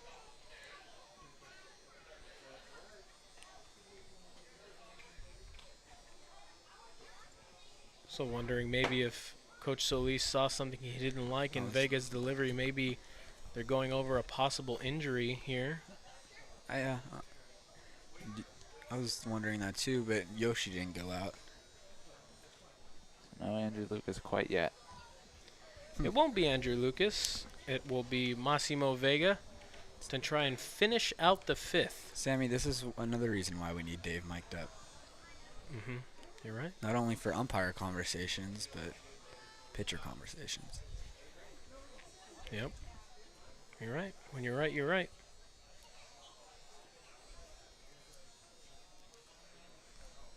The first pitch to Runyon. He lines into left field. That'll be a base hit. It'll score 1 run, and Runyon will go into second as well. It's 10-0 in favor of Healdsburg.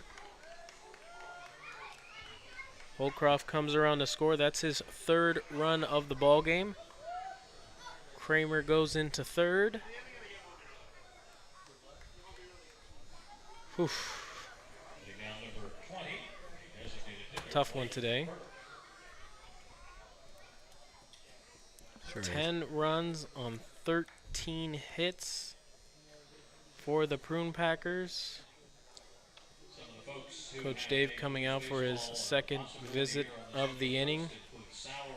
That will mean the end for sure for Vega. As Coach Dave takes the ball away from Vega.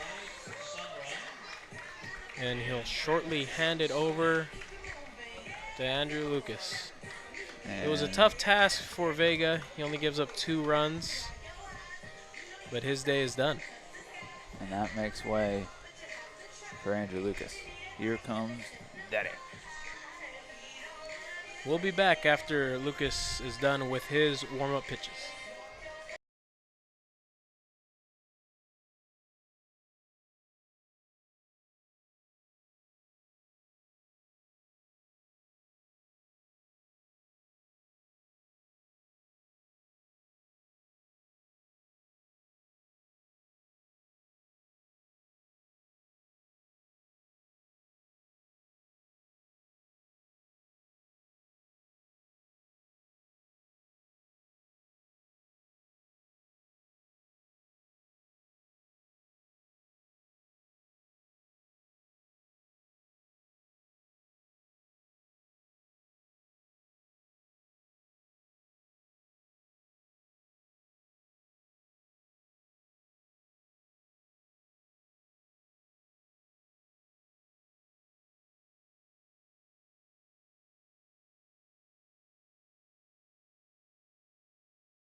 Andrew Lucas is ready.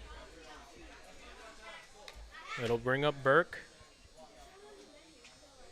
Vega able to get 3 complete innings of work in, unable to get through the 5th. he is still responsible for Kramer and Runyon.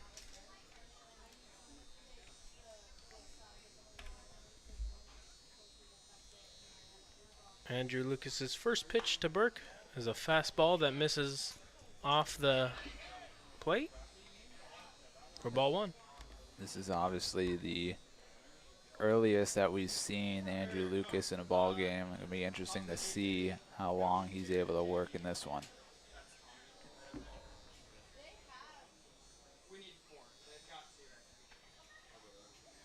1-0 to Burke. Broken bat rolled over to Gavin Grant at short. He'll make the play to retire the side. Andrew Lucas, 2 pitches to record the out and end the 5th. Packers tack on 1 more. They have scored in 4 out of the 5 innings of this ball game. At the end of 5, Oaks trailing by 10.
We are back. For the top of the 6th, Jack Brooks leading off. We're back. He'll take a first pitch ball. And it's time for a Stoutenborough still on the mound for his 6th inning of work. Only 2 hits allowed, carving through this lineup. And I think we should mention it. We haven't. Go ahead. In the last few games, Sammy. Go ahead. It's the 6th inning, and I just want to take a moment to recognize Cam's Corner. It's true. We haven't had Cam's Corner, and this would be the time for it. We miss you, buddy. This would be a great inning for Cam's Corner right now. Oh, yeah. Facts. Probably not even watching the 1-1 to Brooks. Yeah. He probably misses outside. He probably Cam turned is it on. currently He's in San Diego right now. He said that Saturday would be the day out in San Diego. It is Cam's 21st birthday, so I'm sure most of you guys could take a guess at what he's doing. Yeah. Brooks ahead in the count 2-1. Probably just off the outside corner, and I think that's the first 3-ball count of the ball game. Correct. For Stoutenborough? Yes. And only a couple 2-ball counts even. Just 3 2-ball counts. The 3-1. Good swing. Lined into left field. Sundstrom going back. He has plenty of room to make the play. And Jack Brooks is retired. Unfortunately for the Oaks, you don't get rewarded by taking good hacks. There's a good swing by Brooks, but just a routine fly out to left.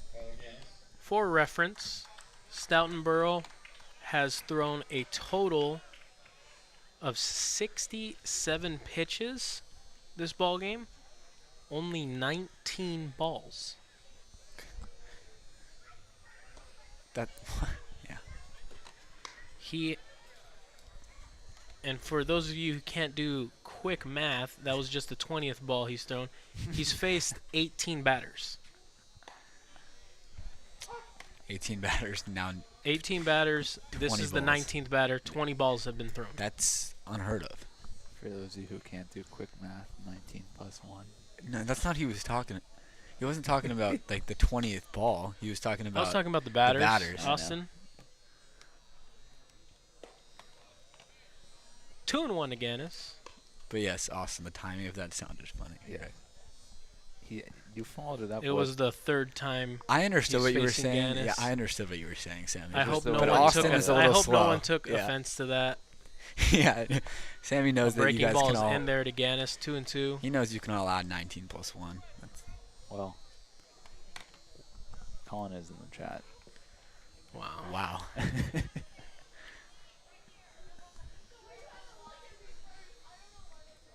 Unnecessary ricochet shot there. Colin, we'll 2-2 hit him to for you Ganus. since you're not here. That's an out. Ganus lines one lofts one, I should say, into left field for a base hit. Only the third base runner allowed by Stoutenborough. And all 3 base runners are just hits. And all 3 base runners are singles. Because he hasn't walked anybody, and he's not giving up any damage either. No extra base hits.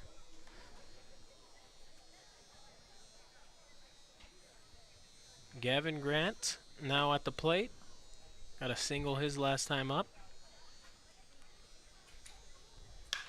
Grant grounds over to shortstop. Takes a wicked hop, and Brooks tried to body that baseball up.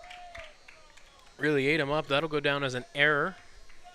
Brooks really put his whole body on the line there. Yeah, he did. Got like turning like a ball right there to try and body that up. He bodied it up, but nothing he could do with it. On the point streak, actually, they just ruled that a single. And it was a tough So play it'll to be make. ruled was a hard hit baseball. Good for you, Gavin. Brooks going over to his right. 2 a day. Grant gets the hit. Scoreboard Oaks hit. have their best scoring opportunity here with Josiah Chavez at the plate with 2 on. And he takes a first pitch ball.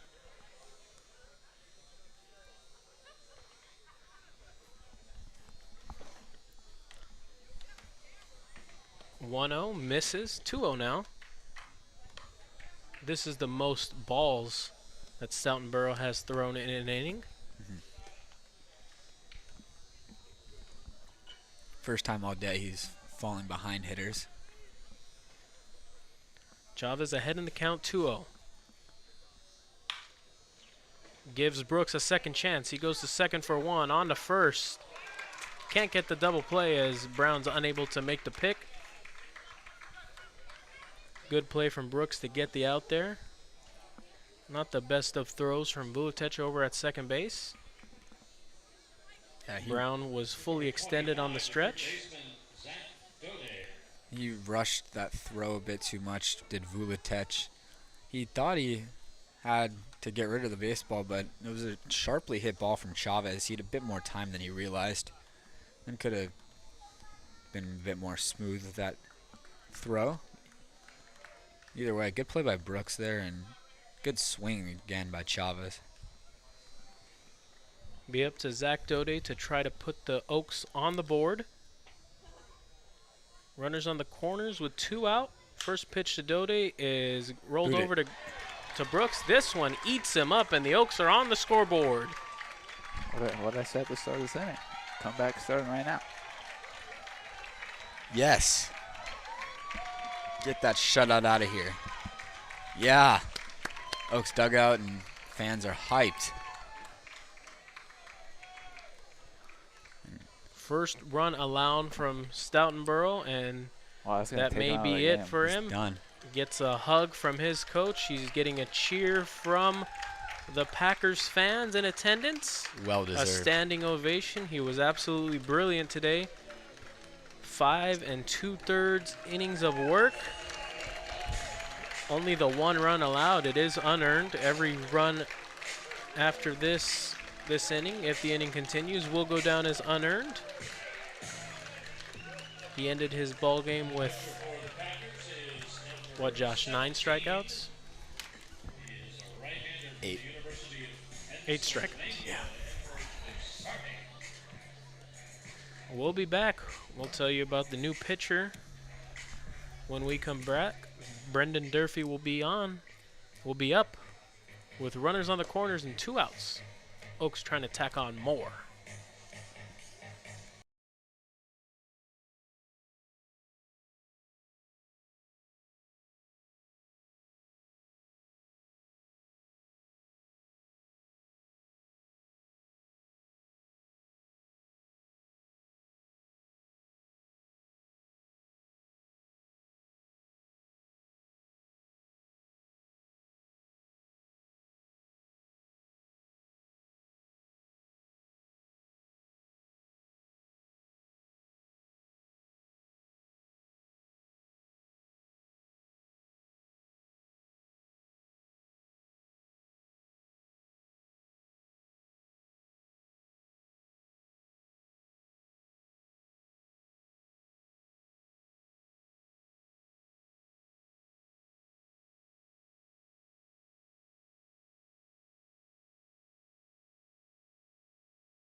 Eddie Sardi on the mound for Healdsburg. 6'4" out of Penn. He'll face Brendan Durfee. Oh. A scoring update for you guys listening at home. The Gavin Grant ball that was originally ruled a single has been changed to an error. Oh, sorry, Gav. Sardi's first pitch to Durfee misses inside for ball 1. Durfee takes a hack, fouls it off. This is just what they need for the comeback, Austin. A new arm. They're finally getting Stoutenborough out of this ball game. Scared him. Had to take Stoutenborough out. Yeah, well, I mean, 2 errors, not really his fault. Scared him. Well, they felt like the walls were caving in. That's why they had to get him out there before things really got ugly. As Durfee lines one over to third base. Why can't that go over? A sharp hit ball.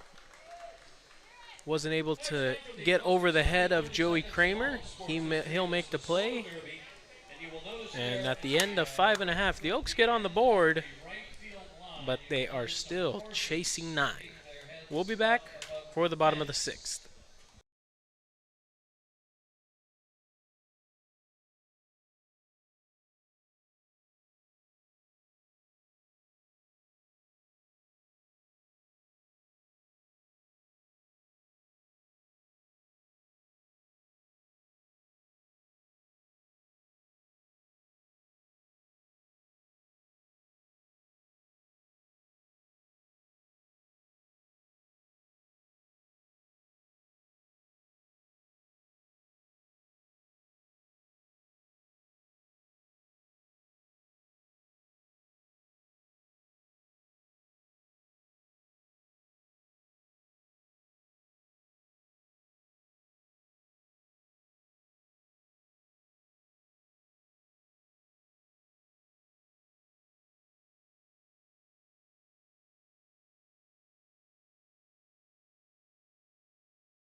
Bottom of the 6th. Packers still well out in front. Andrew Lucas back on the hill for the Oaks. First baseman Sam Brown greeting Lucas in the bottom of the 6th.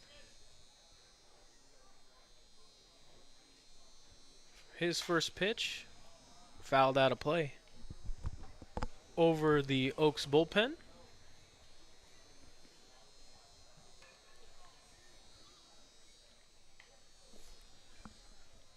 Yeah, it's a tough one here. Sure is. At least we get to watch Andrew Lucas pitch. That's always a treat.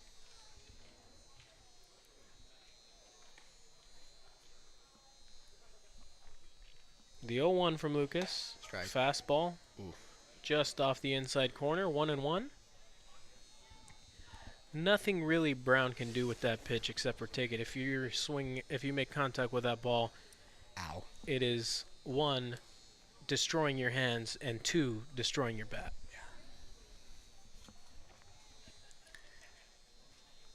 The 1-1. Oh. Slider. Nasty. Brown does a good job of laying off. He hasn't shown that yet, and Brown took that pitch easily. That's a pretty impressive take. When he's got 95, 96 in the tank and just easily laying off a slider like that.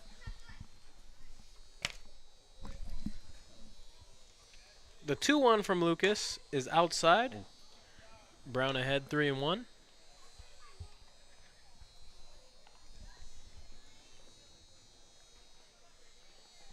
Brown 2 for 3 today.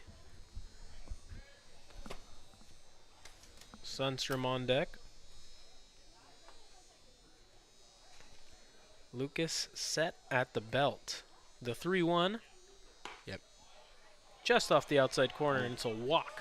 A rare walk given out by Andrew Lucas. I feel like that hasn't happened in a while. No. It's so rare for a guy his age to be able to control his velocity the way he does, but does a great job.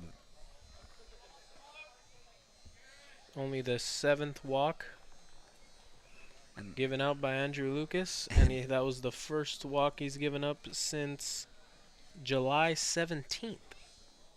jeez. Yeah.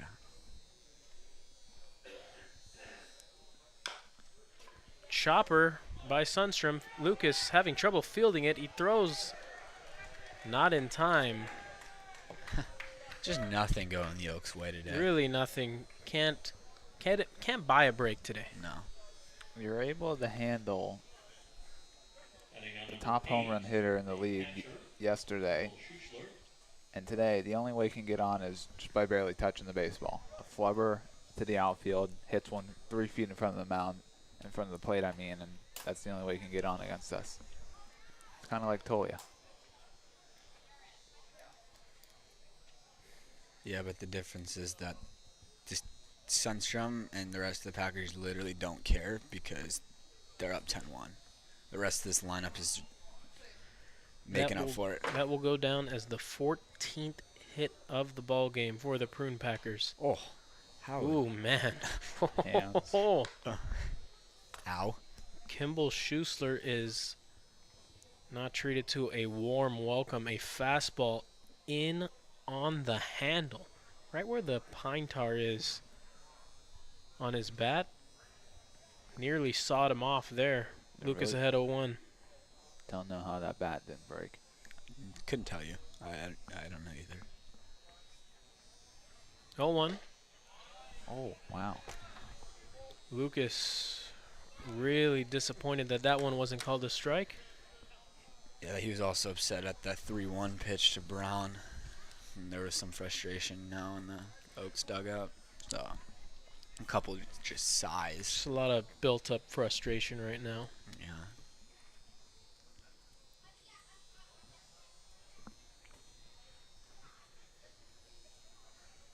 One one. Fouled out of play. 1-2 now.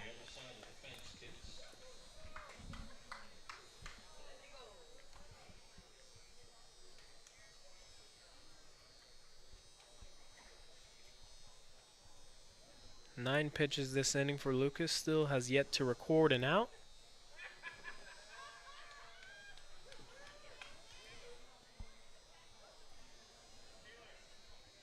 Took him 2 pitches to record the final out in the 5th after relieving Massimo Vega. The 1-2, a nasty slider. Schuessler comes up empty. First strikeout of the ball game for Andrew Lucas. and the first out of the 6th.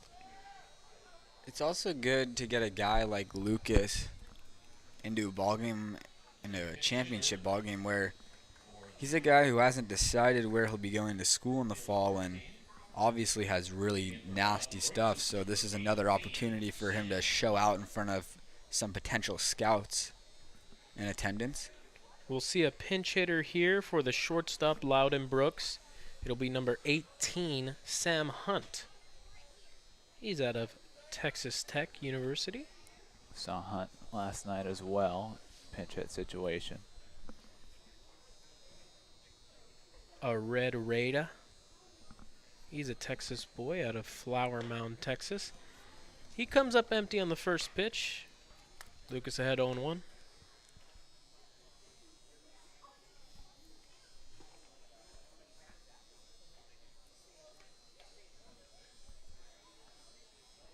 Some action in the Prune Packer bullpen. Looking to get a good look at that number. I can't even see the bullpen. There's The a flag. 0-1 from Lucas misses away. Count evens up at 1-1. I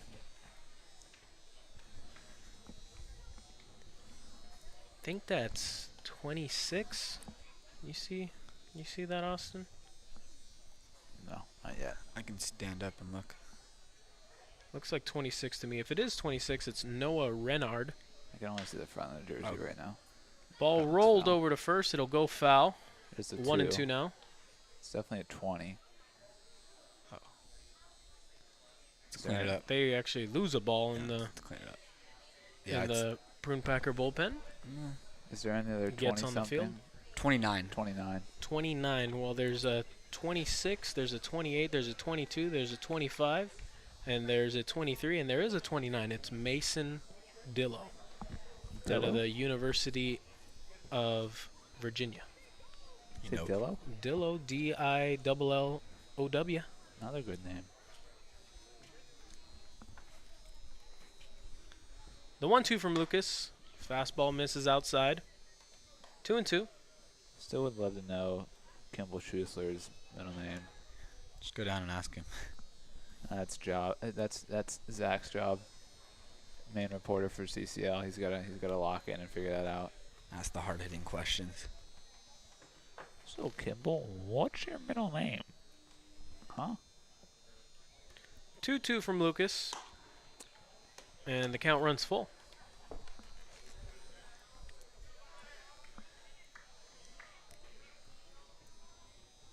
"15 pitches now this inning for Andrew Lucas. We haven't seen him have to use this much energy to get out of a full inning of work in quite a while.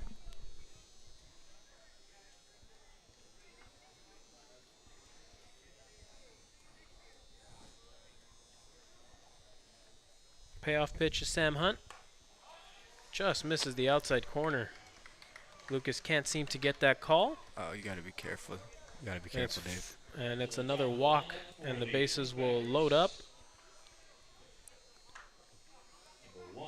Dave's got to be careful. Solis barking That's fine. at the umpire. Need something to fire them up.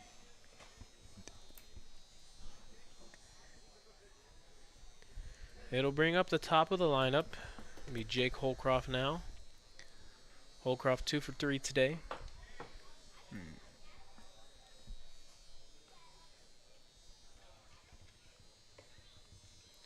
First pitch from Lucas. In there, strike one. Sammy, we talk about it a lot in the big leagues. Not something you see here that happens very often, but it's happening today where closers and non-save situations just aren't the same. You know, Lucas is used to coming Well, in. it's hard to match that adrenaline for a save situation, and certainly you can't blame Andrew Lucas for not being as fired up for this ball game in a 9-run ball game. Exactly, that's what I'm saying. Yeah, just. He's ahead of Holcroft 0-2 after the foul ball.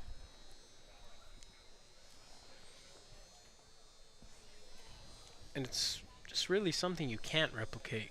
Yeah. Coming into a close ball game to shut the door in the 9th as opposed to entering the bottom of the 6th with your team down 9. Right, yeah. Yeah, I'm sure the velo's probably He's not hitting 97, probably 95. The infield is in. 0-2 to Holcroft. Wow. Looks Holy. absolutely silly there. A nasty changeup from Andrew Lucas. His second strikeout of the inning. I'll put a classic Matt Vasgersian MLB The Show line on that one. Would have needed an or to hit that one. Yeah, that line goes way back, all the way to the first edition of the show back in '06. David Ortiz on the cover of that one. Hall of Famer now, David Ortiz. Yeah, Mike Trout's never been on the cover of MLB The Show. No, he hasn't. I know, that's what I'm saying. How is it even the best player in baseball? First pitch slider to Vuletic. Yeah, in there for a strike? It has to be. I'm sure they've asked him. Don't know if we'll ever see it now. After the news of the Trout will most likely have to deal with back pain for the rest of his career. Wonder if he'll be the same. Rare back condition. Wow. Lucas really making these Prune Packers hitters look silly now, as he's ahead of Vuletic 0-2. Once the bases get loaded with less than 2 outs, the adrenaline goes up, and then that's when we see Lucas dominant.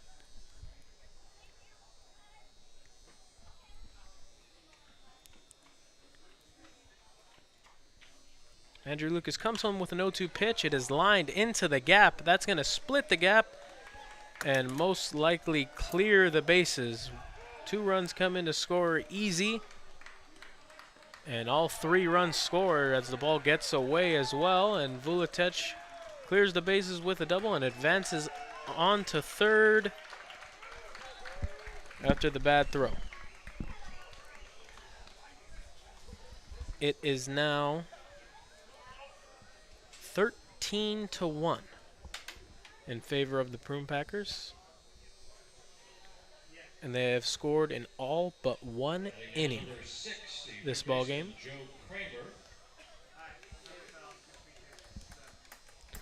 It'll bring up Joe Kramer.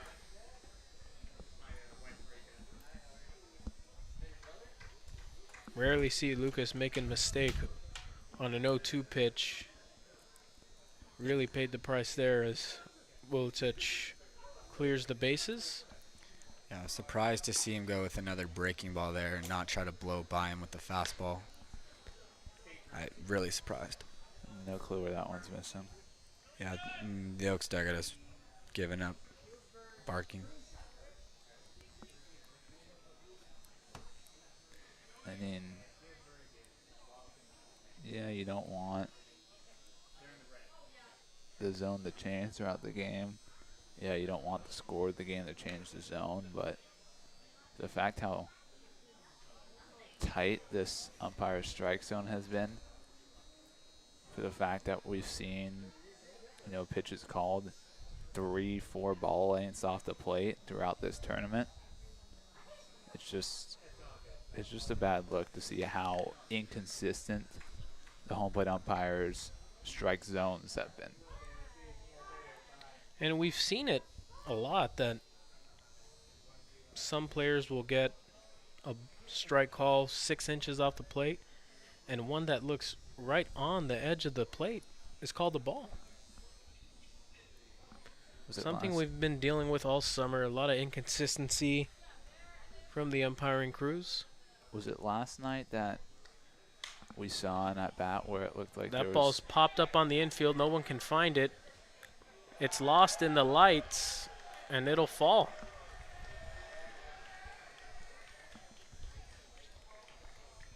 Was it last night that we had the at-bat where there was a 4-pitch walk where all 4 pitches were strikes? That was with Danny Velos, yes. I mean, it's just a rough look. I mean, they took an umpire photo with the trophy before the game, and there was 6 umpires in the photo, one of which has been here today all day and hasn't umpired either game. So that will go down as a single for Kramer. He is now 4 for 5 today. And it'll bring up Braden Runyon.